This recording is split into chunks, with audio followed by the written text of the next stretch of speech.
Olá, queridos irmãos e amigos, Deus te abençoe. Juventude cristã, que prazer, que alegria, mais uma vez aqui estamos juntos para adorarmos a Deus. E eu quero cumprimentá-los na paz do Senhor, com muito prazer, com muita alegria. E louvar a Deus pela vida de cada pastor, de cada jovem que está conectado aí, que está compartilhando, que está espalhando, porque a nossa lição está maravilhosa, não é isso, Daniel? É verdade, meu pastor. A paz do Senhor a todos que nos assistem aí, desde as suas casas.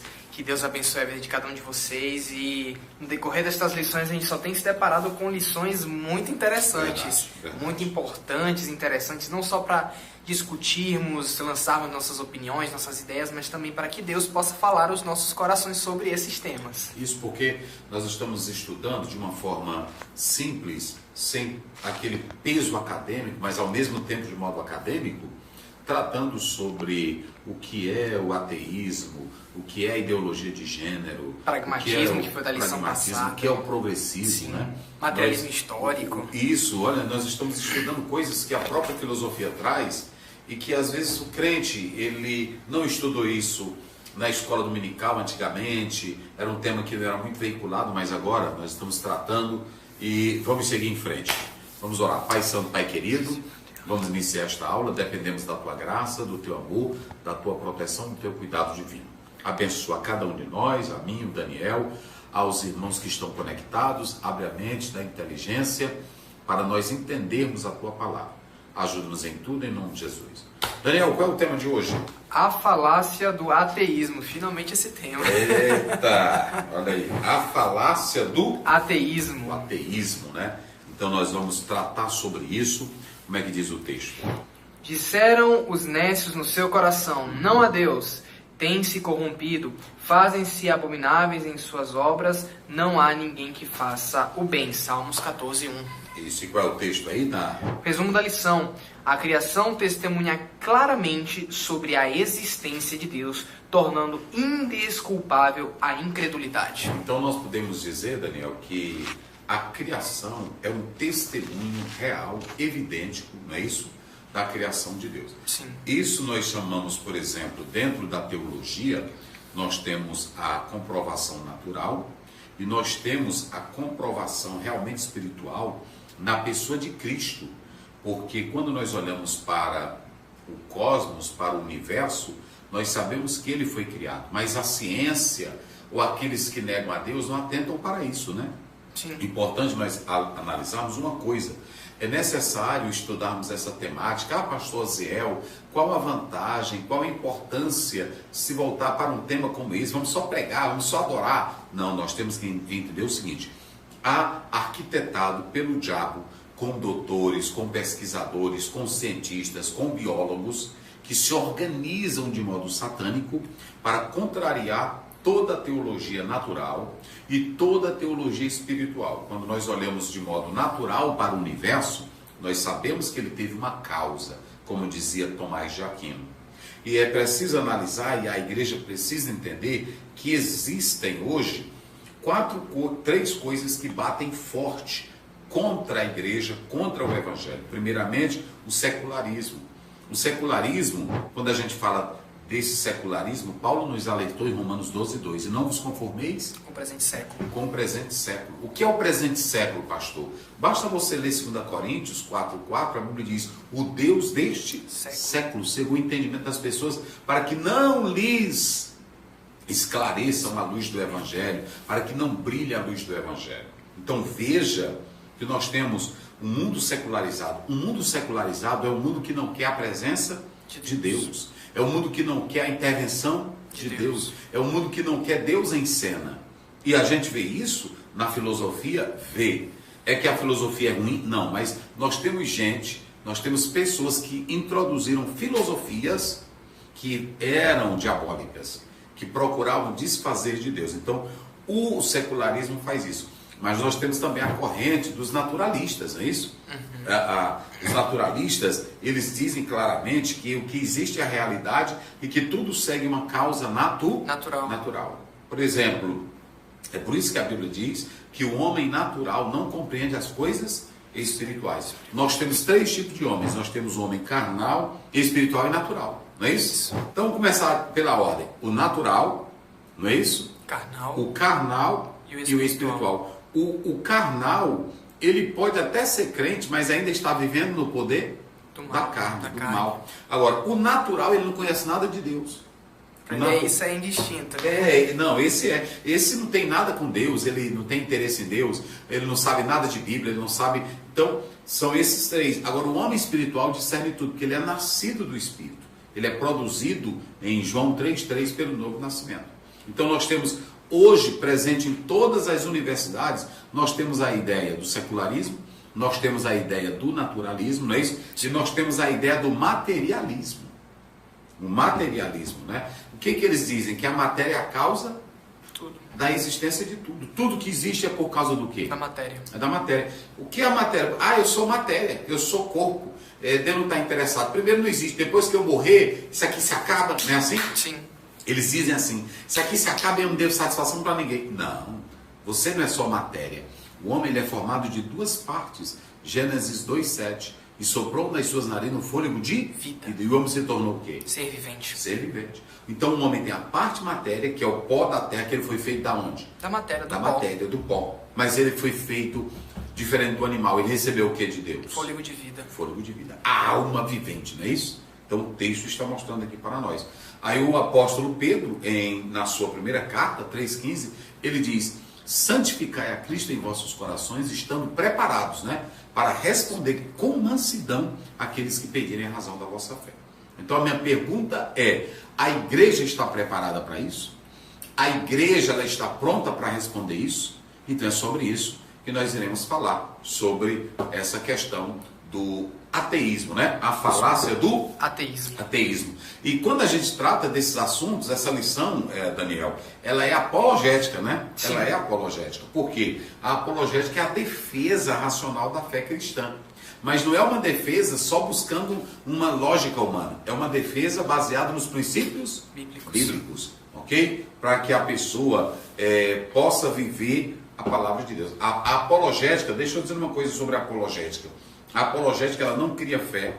Agora, a apologética, ela remove os obstáculos intelectuais que impedem as pessoas de olharem para o Evangelho de Cristo Jesus. Então, nós já falamos o texto. O tema, sim. Então, vamos começar com o texto bíblico. Vamos lá. O primeiro texto se encontra em Salmo 14, versículos 1 ao versículo 3. Sim. Diz o tolo em seu coração: Deus não existe. Corrompam-se e cometerão atos detestáveis. Não há ninguém que faça o bem. O Senhor olha dos céus para os filhos dos homens, para ver se há alguém que tenha entendimento, alguém que busque a Deus. Todos se desviaram, igualmente se corromperam. Não há ninguém que faça o bem. Não há nenhum sequer. Muito bem, nós temos duas coisas logo no verso primeiro, né? Nós temos duas coisas que o verso primeiro está afirmando sobre alguns tipos de pessoas. Quais são as duas coisas? Diz o tolo em seu coração. Primeiro está dizendo, diz o tolo. Então, esse naval, Daniel vai colocar aí para vocês, no hebraico, naval, essa palavra aí, naval, que nós chamamos nabal, né? Mas no hebraico é naval, na verdade não está se falando de um tolinho. Não está se falando de um bestinha. Não está se falando de um otário. É importante analisar. Essa palavra diz o tolo, não está se falando daquela pessoa que não tem conhecimento de nada. Muito importante isso aqui. Então, naval ou nabal, não está se falando de alguém que não tem inteligência, que não tem conhecimento. Veja que o próprio texto deixa claro que eles vão rejeitar alguma coisa. Não é assim? O próprio texto deixa claro que eles vão negar, mas eles têm obras. Então, quando a Bíblia fala aqui sobre esse Nabal, esse tolo, não é essa pessoa sem inteligência, sem conhecimento, que não coloca a sua capacidade pensante, filosófica, lógica, epistemológica para funcionar. Não. Mas aqui o texto está falando de uma pessoa que ela tem uma sabedoria, ela tem uma vida moralmente pervertida, espiritualmente. Está se falando de alguém que se rebela conscientemente contra Deus. Então, quem é esse tolo, pastor Zéu? Quem é esse Nabal? Esse Nabal aí é uma pessoa que de livre e espontânea vontade, conscientemente, deliberadamente, ela propriamente rejeita Deus. Essa pessoa que aí o texto está chamando de tolo é aquela pessoa que vive como se Deus não existisse. É aquela pessoa que tem intelectualidade, é aquela pessoa que estuda, mas ela rejeita Deus, as suas obras, o seu poder e a sua autoridade. Veja que o texto diz, no seu coração, não é isso? Diz os nessos aonde? Em seu coração. Aí o coração no hebraico, leve, está falando do centro da vontade humana. O coração aí é o espaço, é o local das decisões. O coração aí é o lugar aonde tudo é trabalhado. Então veja que ele não é tolo porque não tem conhecimento. Ele não é tolo porque ele não tem evidência. Ele não é tolo porque ele não tem provas da existência de Deus. Ele é tolo deliberado. Ele é aquela pessoa que não quer saber nem das evidências de Deus. Salmo 19, os céus proclamam a glória de Deus. Gênesis 1, no princípio criou Deus os céus e a terra. Mas o tolo, ele decide não crer nessas evidências. Ele decide não aceitar que Deus é o Criador. Você entendeu agora? Não é um tolo que, o fulano não estudou nada, não sabe de nada. É por isso que ele diz que não existe Deus. Não é nada disso. Esse tolo aqui, esse nécio, é essa pessoa. E veja que ele é ateu, ele é tolo, ele rejeita Deus, não por falta de provas. Porque nós temos provas infindáveis na natureza, no próprio homem. Nós temos provas na própria existência humana. Mas ele não quer essas provas.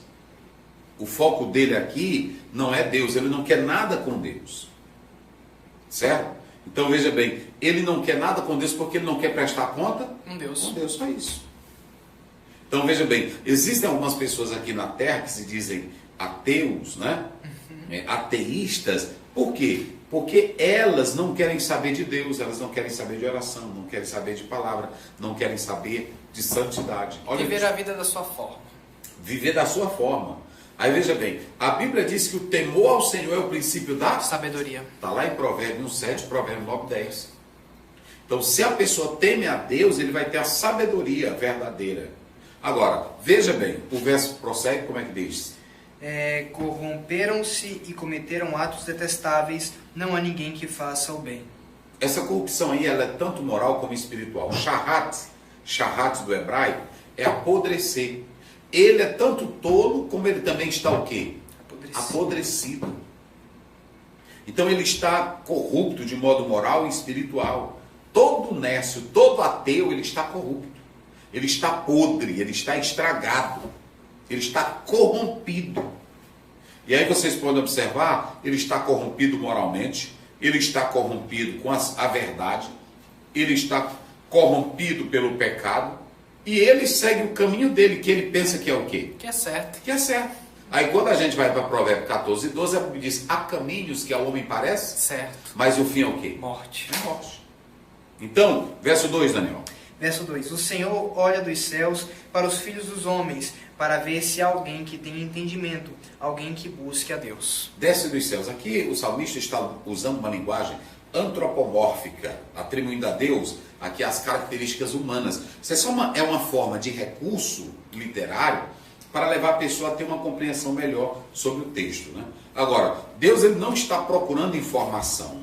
Agora, ele está avaliando a moral da humanidade. Como é que diz o texto? O Senhor olha dos céus para os filhos dos homens. Filho dos homens fala de toda a humanidade. Para ver se há alguém que tenha entendimento. Ele mostra aqui que não há pessoa na terra que esteja escondida, isenta de Deus. Deus vê tudo. Deus vê o que passa no coração do professor ateu. Deus vê o que passa no coração da prostituta, do crente, do desviado. Ele sabe dos nossos pensamentos, das nossas palavras. Ele sabe o que me motiva. Ele sabe quais são as minhas intenções.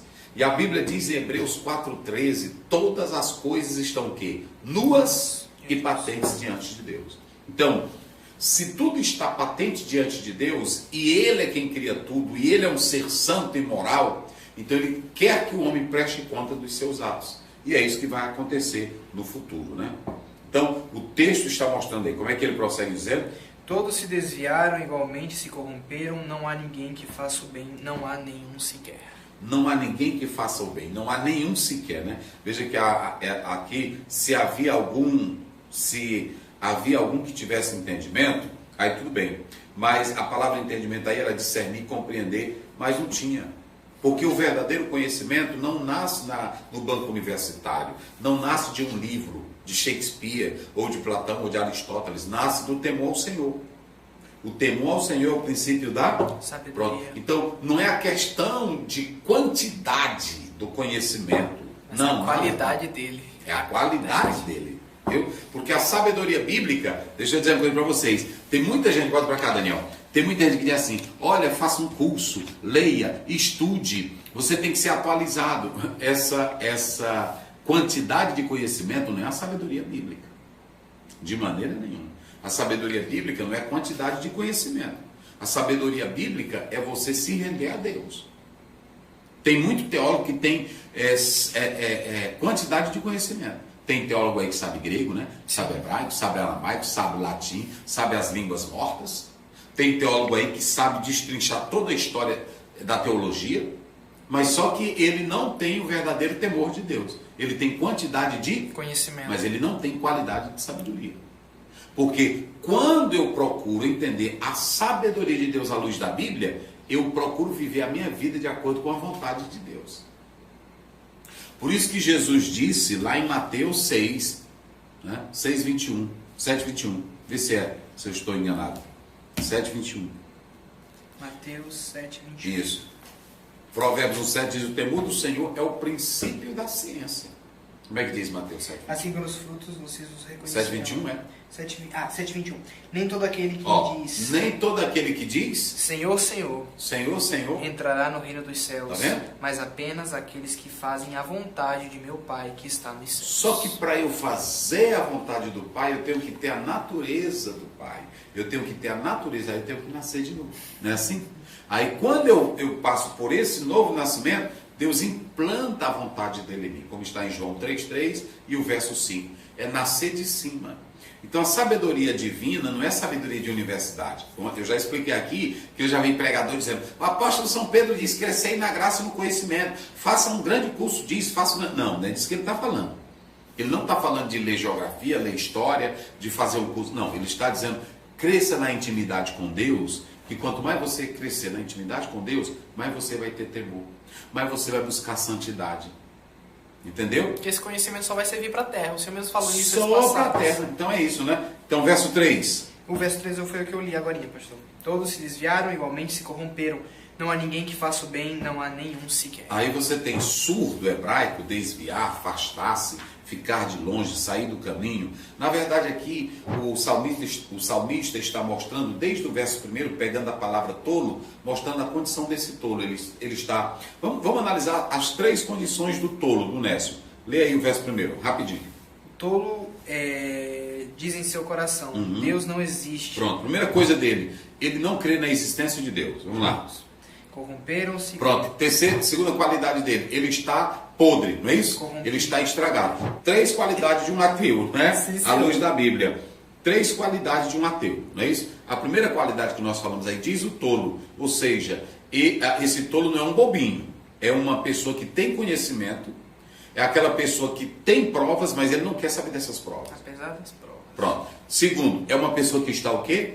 Podre. Terceiro, aqui no próprio texto, é uma pessoa que está corrompida, que nós já falamos, não é isso? Pronto. E aí suas obras são abomináveis. Segundo, verso 2. O Senhor olha dos céus para os filhos dos homens para ver se há alguém que tenha entendimento, alguém que busque a Deus. Para ver se alguém tem entendimento. Aqui observem bem, aqui ó, Shahal, eu disse aqui, Deus olha e diz, tem alguém que discirna? Tem alguém que compreenda? Tem alguém que tenha um agir sabiamente? Deus está dizendo que não. Então esse tolo, ele não é sábio. É isso? Veja aí que no versículo 2 está mostrando aqui que ele não tem conhecimento. Porque o verdadeiro conhecimento começa com quem? Com Deus. Então eu posso ter muitas informações, eu posso ter muito conhecimento, mas eu não tenho a sabedoria que me leva para Deus, que me leva à salvação. Aí vem o terceiro versículo. Todos estão como? Desviaram-se. Isso. Todos estão afastados do caminho de Deus. Mas eu pergunto, Deus os afastou? Não. Quem se afastou? Eles se afastaram. Então pronto. Eles não querem saber de Deus. Juntamente se fizeram imundos, não é isso que diz o texto? Sim. Esse imundo aí é estragado, é contaminado. É o pecado que atinge toda a natureza humana. E aí, olha como é que é o resultado de todos que estão no pecado. Não há ninguém que faça o bem, não há nenhum sequer. Se ele está podre, se ele não tem entendimento de Deus, se ele não tem conhecimento de Deus, se ele não tem vida com Deus, aí o que que acontece? Não há ninguém que faça o bem. Pronto, não há um sequer, ok? Veja que aqui o texto está mostrando, ele não está afirmando que ninguém pratica atos bondosos, não é isso. Agora, está ensinando aqui que ninguém possui a justiça perfeita de Deus. E aí Paulo em Romanos 3, 10, 12, você vai ver toda a depravação da humanidade, ok? Então, está provado aqui que ninguém é salvo por mérito, nem por religião, nem por boas obras, mas sim pela fé em Cristo. Romanos, vamos correr lá para o texto de Romanos. Romanos capítulo 1, versículos 18 a 21, que foi até um texto que a gente leu em outra lição. Foi mesmo, já tratamos dele, né? Sim. Portanto, a ira de Deus é revelada dos céus contra toda impiedade e injustiça dos homens, que suprimem a vontade pela injustiça. Pois o que de Deus se pode conhecer é manifesto entre eles, porque Deus lhes manifestou. Pois desde a criação do mundo, os atributos invisíveis de Deus, seu eterno poder e sua natureza divina, têm sido vistos claramente, sendo compreendidos por meio das coisas criadas, de forma que tais homens são indesculpáveis, porque, tendo conhecido a Deus, não o glorificaram como Deus, nem lhe renderam graças, mas os seus pensamentos tornaram-se fúteis, e corações insensatos deles se obscureceram. Então veja bem, aqui o apóstolo São Paulo, como o salmista fez no capítulo 14, ambos estão mostrando, mas lá o salmista ele é bem particular e aqui Paulo é mais universal. Aqui Paulo está mostrando o pecado da humanidade. Certo que o salmista também falou lá, todos se desviaram, né? Sim. Então veja bem, aqui do ponto de vista paulino, ele está mostrando que toda a humanidade está em pecado.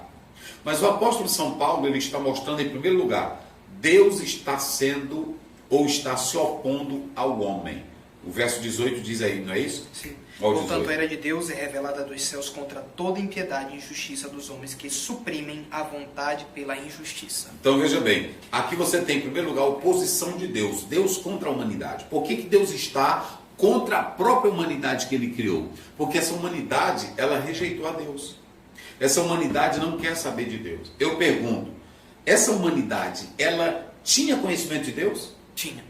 Mas quiseram conhecimento de Deus? Não. Então veja bem, não é simplesmente porque eles não tivessem informações, não é porque não crescem, é porque eles tinham conhecimento, tinham tudo para ser crente. A verdade estava lá. A verdade estava lá. Eles queriam a verdade? Não. Então, se eles não queriam a verdade, eles se rebelaram contra Deus. Contra Deus.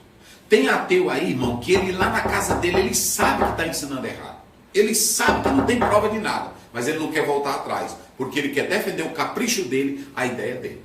Agora o texto é claro, essa ira de Deus aqui não é uma explosão de emoção.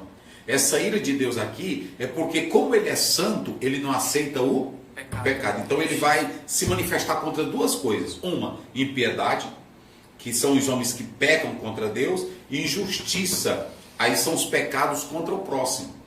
E eles, outras coisas que eles fizeram, detêm a verdade pela injustiça.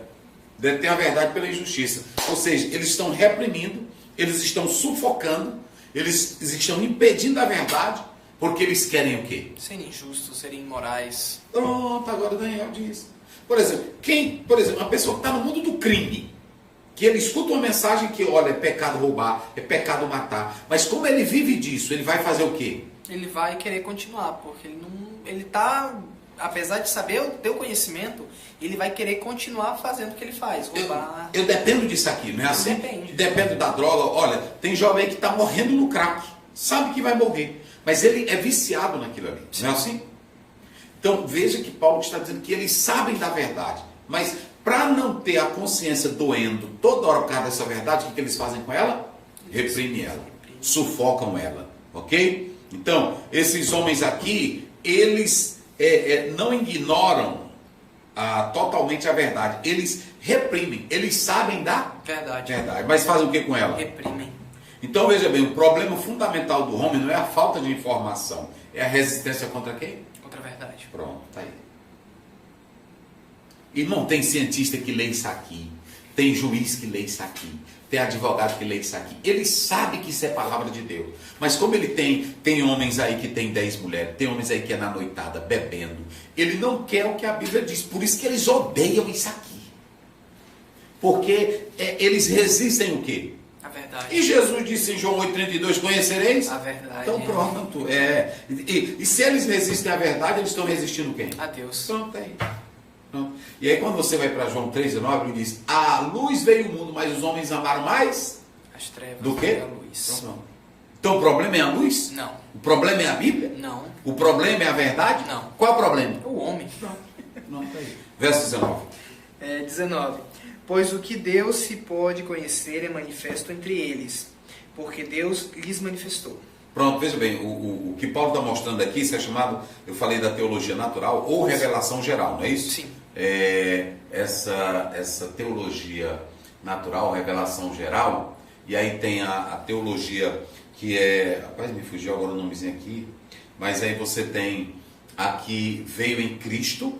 Cristo, ele é a revelação perfeita, absoluta. Porém, Paulo está mostrando aqui que Deus deixou provas da sua existência de 3 maneiras. Primeiro, na consciência, ele deixou na criação e ele deixou na ordem moral.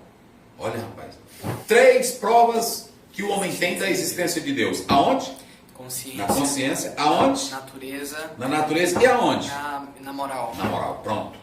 O homem possui suficiente informação para reconhecer o Criador. Os céus manifestam a glória de Deus. Ele tem a noção do certo e do errado. Ele tem ou não tem na sua consciência? Pronto.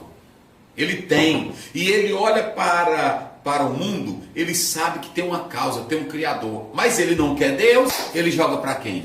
Não acredito nisso. Não, ele não acredita, ele joga para a teoria do Big Bang, não é assim? Ele joga para a teoria evolucionista, ele joga para a teoria do acaso, ele joga para a teoria... Somos da matéria, é o naturalismo, não é isso? Sim. É o materialismo, mas ele nunca quer jogar para quem? Para Deus. Porque ele sabe que Deus quer uma vida de santidade, de verdade, ele não quer. Então veja bem, interessante que na teologia geral... Na revelação geral, ela não salva, mas ela é um modo, é uma maneira de trazer o homem para Deus, não é isso? Sim. Os céus manifestam a glória de Deus. Mas como o homem está em pecado, ele não pode ser salvo pela natureza, porque quem morreu na cruz não foi o universo. Quem foi que morreu na cruz? Jesus Cristo. Mas a teologia natural, ela te leva para a ideia de quem? De Deus, de um criador, de um arquiteto. Era isso que São Tomás de Aquino falava, né? A criação, ela não salva, mas ela torna todos os homens responsáveis diante de quem? De Deus, que o homem sabe que tem um criador. Os céus manifestam o quê? A glória de Deus. Verso 20, como é que diz? Olha aí. Verso 20. Pois desde a criação do mundo, os atributos invisíveis de Deus, seu eterno poder e sua natureza divina, têm sido vistos claramente, sendo compreendidos por meio das coisas criadas, de forma que tais homens são indesculpáveis. Nós temos as coisas invisíveis, que são o poder de Deus, não é isso? E a divindade de Deus. Agora, Paulo ele fala também dos atributos de Deus que se tornaram revelados, não é isso? Sim. Que isso aí o homem pode perceber claramente a Deus, ele pode enxergar. A natureza não revela tudo sobre Deus, mas ela traz o suficiente para demonstrar a existência de quem? De Deus. Pronto. Aí o Paulo diz, por isso vocês são o quê? Inesculpáveis. Ou seja, você não tem defesa. Rapaz, não tem desculpa. Sem defesa. Olha, você não tem justificativa. Tem desculpa? Não. Não. Ah, então é sem desculpa, é sem justificativa, é sem defesa.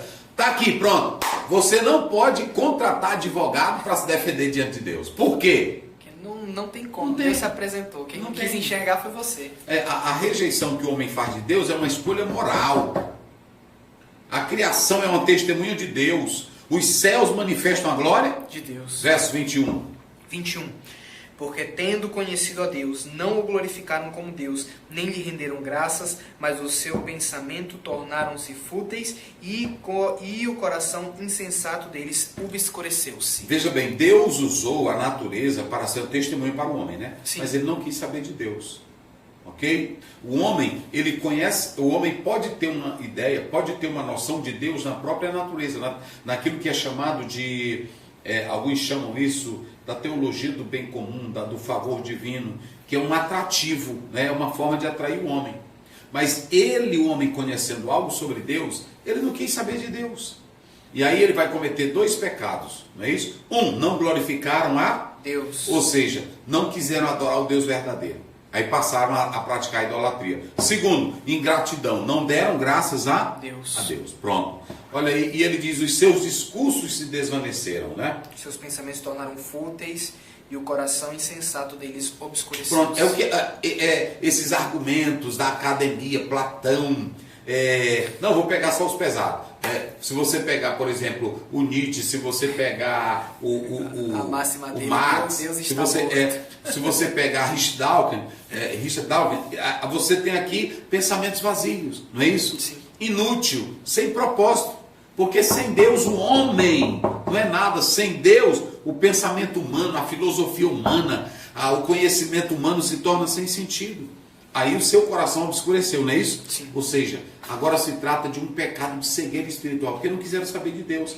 O homem tem o intelecto, o homem tem a consciência, mas tudo está nublado, dominado pelo pecado, escurecido pelo pecado.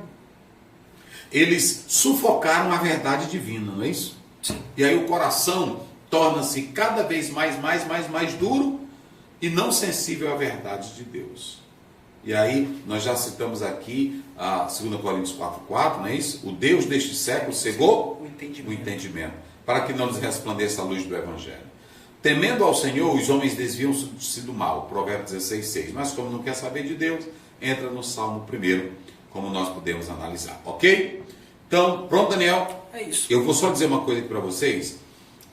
Primeiro, pastor Aziel, o que é o ateísmo? Ateísmo é uma palavra composta, né? Ateísmo, né? A é o que? Sem. E Theos é Deus, ou seja, sem Deus. Então, essa palavra literalmente quer dizer sem Deus, ou seja, é a negação da existência de qualquer divindade humana. Quando surgiu, pastor Aziel? Nós sabemos que o ateísmo, irmão, não é de agora não. Nós temos os modernos, os pós-modernos, mas o próprio faraó, ele dizia assim, quem é Deus, né? Para que eu possa... Está lá em Êxodo 7, depois pode ler lá. Agora, quando surgiu, na Bíblia nós já temos, olha o salmista dizendo, diz o tolo no seu coração. Já está aqui na Bíblia, o ateísmo está presente aqui. A Bíblia está mostrando grandes ateus na Bíblia. Agora, o que você acontece? Quando vem o período do iluminismo, século XVII, século XVIII, a Revolução Francesa, como também o século XIX, com o materialismo moderno, tudo isso fez com que contribuísse para o fortalecimento e a propagação, a disseminação do ateísmo. Então, essas coisas contribuíram, ok? Mas se vocês observarem, na antiguidade, nós tínhamos o ateísmo, só que era raro. Vocês sabiam? Muitos homens pagãos, vocês sabiam que alguns filósofos, como por exemplo Platão, Aristóteles, eles tinham a ideia de um Deus, de um ser superior, né? Eles eram pagãos. O Sócrates, ele até relata na sua obra, né, o motor que move o universo. Isso. Então, naquela época era muito raro. Mesmo sendo pagãos ou tendo uma vida devassa, mas eles tinham uma ideia de quem? De Deus. Dos deuses. A Grécia, ela tinha o seu panteão, né? A mitologia grega, Isso, Zeus, a mitologia Hades, grega. Poseidon. Como era o nome lá do tipo terreno sagrado? O Acrópole. E tinha todos os Acrópole de Atenas. Eles tinham ali o local que eles acreditavam nos seus deuses, não é? Semideuses. Então, no tempo antigo, o ateísmo era raro. Existia, mas não era como hoje. Por quê? Porque mesmo filósofos pagãos, eles tinham a ideia de um ser divino. Mas aí, o ateísmo vai ser fortalecido pelo materialismo, eu falei, né? Eu falei do naturalismo. Sim. Que eles dizem que tudo é explicado, nós não precisamos de Deus, tudo é explicado através do quê? Das leis naturais, não é isso? Sim. Pronto. O humanismo secular, o homem é a medida de todas as coisas. Quem é que decide tudo? O homem. Quem é que resolve tudo? O homem. Então a moral não depende de Deus, depende de quem? O homem. Então assim, O evolucionismo, o evolucionismo naturalista, a vida não surgiu com intervenção divina, a vida surgiu de modo natural. Pronto. E toda a complexidade biológica seria resultado dos cegos. Ou seja, se a gente olha para esse universo complexo, como diz o próprio Salmo 139, a criação do homem, né? Sim. Se a gente olha para toda essa beleza, eles nunca dizem assim, há um Criador perfeito. O que é que eles dizem? Isso é tudo do acaso. Tudo do acaso, é tudo natural, pronto, né? Problema filosófico do ateísmo. Qual é o problema filosófico do ateísmo? O ateísmo ele enfrenta sérias dificuldades. Uma, a origem do universo. Primeiro, a ciência moderna demonstra que o universo teve um início. A cosmologia aponta para o Big Bang. Se o universo começou a existir, então vem a pergunta: quem criou o universo? Quem causou o universo? Nada não produz coisa alguma, não é assim? Então, o princípio da casualidade, todo efeito possui uma reação. Pronto, possui uma causa, né? Aponta para uma causa. Segundo, a origem da vida. Até hoje, nenhum laboratório conseguiu produzir vida a partir da não vida. Para produzir vida, eles têm que usar mais o quê? Vida. Uma vida. Outro problema para o materialismo, a origem da moral. Se Deus não existe, o bem é apenas uma opinião, o mal é apenas uma preferência. Nesse caso, não existiriam valores morais e nem absolutos. Agora, toda pessoa, por exemplo, o mais fraquinho do mundo que não tenha conhecimento, sabe que matar é errado? Sabe. Eu pergunto, ele só sabe que matar é errado por causa de um código de lei agora? Não. Ele já sabia por causa? Da moral interna dele. Meu Deus do céu. Toda pessoa sabe que tortura é errado? Sabe. Todo homem sabe que trair a sua mulher é errado? Sabe.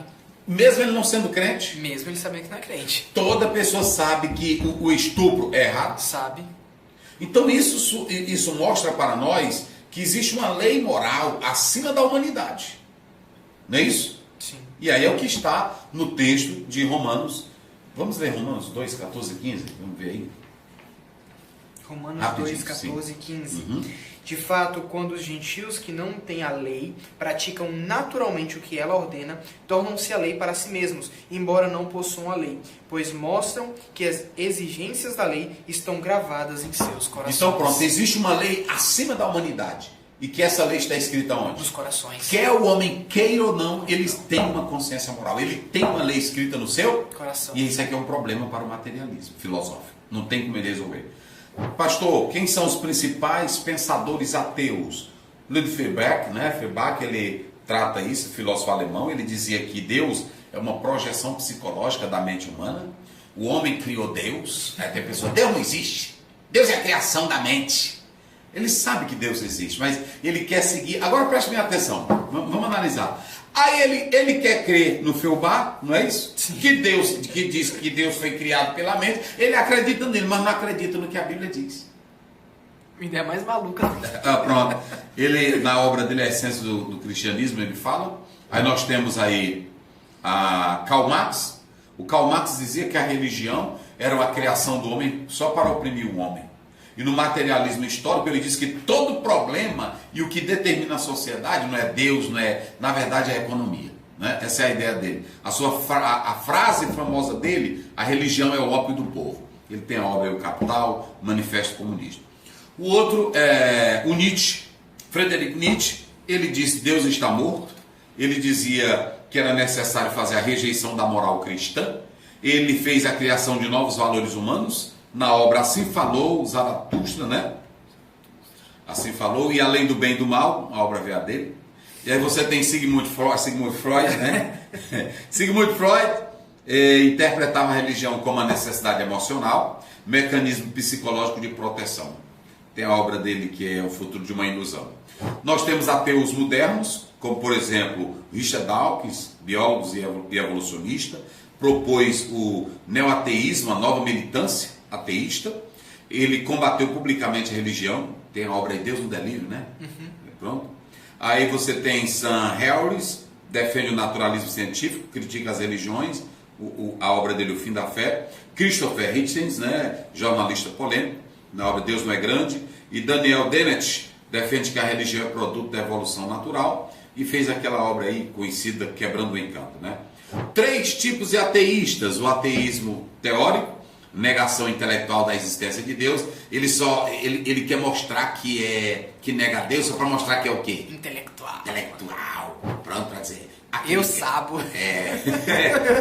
Então pronto, né? O ateísmo prático vive como se Deus não existisse, né? Muitos religiosos podem viver assim também. Tito 1,16. Confessam que conhecem a Deus, mas negam. O ateísmo forte afirma Deus não existe. O ateísmo fraco, não vejo evidências suficientes para acreditar em Deus. O ateísmo militante procura combater e eliminar todo tipo de religião. Quais são os argumentos mais fortes ou mais comuns que os ateus usam? Primeiro, problema do mal. Aonde é que Deus existe? Se Deus existisse, tantas criancinhas morrendo, né? Assim, cadê esse Deus que não vê essa injustiça contra os negros, contra a mulher? Cadê esse Deus que não está... anos de história. Anos e anos de história. Eu não quero, vá-se pra lá, Deus. Cuidado, preste bem atenção. Deus não criou o mal. Deus não criou essa catástrofe. Tudo que está aí é resultado do quê? Do homem. Do homem através do seu pecado. Romanos 3:23. Todos pecaram e separados ficaram da glória de Deus. A Bíblia diz que Deus a ninguém tenta. Está lá em Tiago. Deus não provoca o mal. Deus não criou o mal. Deus criou um ser perfeito, moral, para viver a sua palavra. Mas o homem pecou contra Deus. Então, a causa de todos os males é Deus? Não. Quem é a causa de todos os males? Aí ele diz assim, se Deus estivesse aí, ele estava ligando para o nosso sofrimento. E Jesus foi fazer o que na cruz? A Bíblia diz que ele fez o que por nós? Morreu por os nossos pecados. Ele aceitou os nossos sofrimentos? Aceitou. Então, se você acha que Deus não está nem aí para o teu sofrimento, quem foi que Deus enviou para morrer na cruz? E ele deu o seu único filho. Então, Deus nunca se ausentou do nosso sofrimento. Então, não tem base essa do ateísmo dizer que Deus não liga para o nosso sofrimento. A Bíblia diz em Romanos 5:12 que o pecado entrou no mundo por causa de quem? Do homem. Gênesis 3, quem foi que acabou? Deus deu o paraíso para Adão. A Bíblia começa mostrando câncer? Não. A Bíblia começa mostrando doença? Não. A Bíblia começa mostrando o mundo poluído? Não. A Bíblia começa mostrando a camada de ozônio? Não. A Bíblia começa mostrando Deus criando um paraíso para o homem. Mas quem estragou? O homem. Pronto. Então, Deus permitiu, mas não veio. Pronto. A ciência, por exemplo, a ciência explica tudo? Resposta. A ciência ela explica mecanismo, mas, por exemplo, a ciência não explica se existe algo em vez do nada. A ciência ela não explica a origem da vida, a origem da consciência, a origem da moral, a origem da lógica, nada disso. Milagres são possíveis, sim. Deus criou o universo e quando ele intervém, ele não quebra as suas leis. Ele age dentro da sua intervenção divina como ele quer. Inclusive, dentro dessa questão científica, Sim. Me lembrei de um dado, não sei se é o certo, são 91 provas de que o universo ele não foi autocriado, e sim tem uma mente por trás. Tem uma mente. Por exemplo, gravidade. Isso. Se a gravidade fosse um pouquinho a mais, ia impossibilitar que a vida existisse. Se fosse um pouquinho a menos, a mesma coisa. Oxigênio, hidrogênio na atmosfera. Rapaz, é muita prova, né? É muita prova. E quais são os males do ateísmo para a humanidade? O que o ateísta ou o ateísmo faz à humanidade? É claro que nem todo ateu é imoral. Temos pessoas que são ateias, né? Sim. Mas elas são pessoas trabalhadoras, são pessoas sérias e que nós precisamos amá-las e cuidar delas e evangelizá-las com uma boa dedicação. Tem pessoas que seguem o ateísmo, mas são honestas, né? São sinceras. Agora, quando o ateísmo é adotado como uma cosmovisão coletiva, aí surgem consequências. Por exemplo, relativismo moral. Se Deus não existe, se nós não prestar conta, vale a pena eu ser justo? Não, pronto. Então não existe padrão absoluto para o certo e para o errado. Tudo se torna opinião. Entra o niilismo, doutrina que afirma que a vida não possui significado nem objetivo. Crise de propósito. Por quê? O ateu ele vive aqui, não existe propósito final, não existe destino eterno e não existe significado transcendente. Pronto. Regimes ateístas, os maiores regimes oficialmente ateístas da história produziram perseguições religiosas. A União Soviética, a China de Mao, a Camboja de Pol Pot, né? O problema não foi apenas o ateísmo, mas a ideologia totalitária associada a ele. Pastor Ziel, como combater o ateísmo? Primeiro, com a Bíblia. Diz o Nécio no seu coração. Não há Deus. Segundo, pela teologia, o argumento cosmológico. Tudo começa a existir por causa de uma causa. O universo teve uma causa. Logo possui a sua causa e é Deus. Terceiro, pela filosofia. Pela filosofia, pastor Ziel? Sim, o argumento moral. Se existe moral objetiva, deve existir um legislador moral objetivo. Quarto, pela ciência. Pela ciência, sim. Diversos aspectos da ciência são frequentemente usados por teístas para mostrar evidências compatíveis com a existência de um Criador. Isso agora há pouco que o Daniel falou. Nós temos, por exemplo, o ajuste fino, precisão extraordinária das constantes do universo, não é isso? Complexidade da informação do nosso DNA. Sim. Origem do universo, as leis matemáticas da natureza. Existem pontos, não provam, né? Deus e forma matemática, mas são vistos por muitos filósofos e cientistas como fortemente compatíveis com o teísmo. Einstein dizia, né? Matemática é a linguagem com que Deus escreveu o universo. É verdade, faz. Bora, Daniel. E aí vai ter aí os apontamentos. Sim, senhor. Daniel vai ler.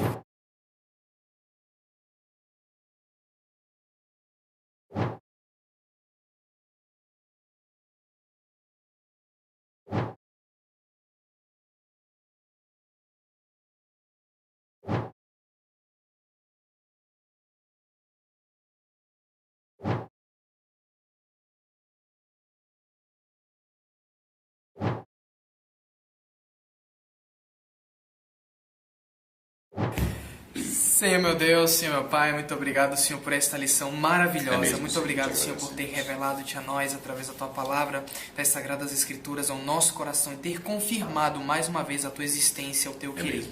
Senhor meu Deus, guarda-nos, livra-nos de toda descrença, Senhor meu Deus, de tudo aquilo que não te agrada, de tudo aquilo que nos afasta de Ti. Senhor meu Deus, que a Tua presença, Senhor, venha estar conosco, e quando pedirem razão de nossa fé, possamos responder, Senhor Deus, com a cabeça levantada, Senhor Deus, com a Tua palavra, Senhor, em nossos corações, para responder de acordo com a situação pedir. Guarda-nos, livra-nos, em nome de Jesus, te pedimos e te agradecemos. Amém.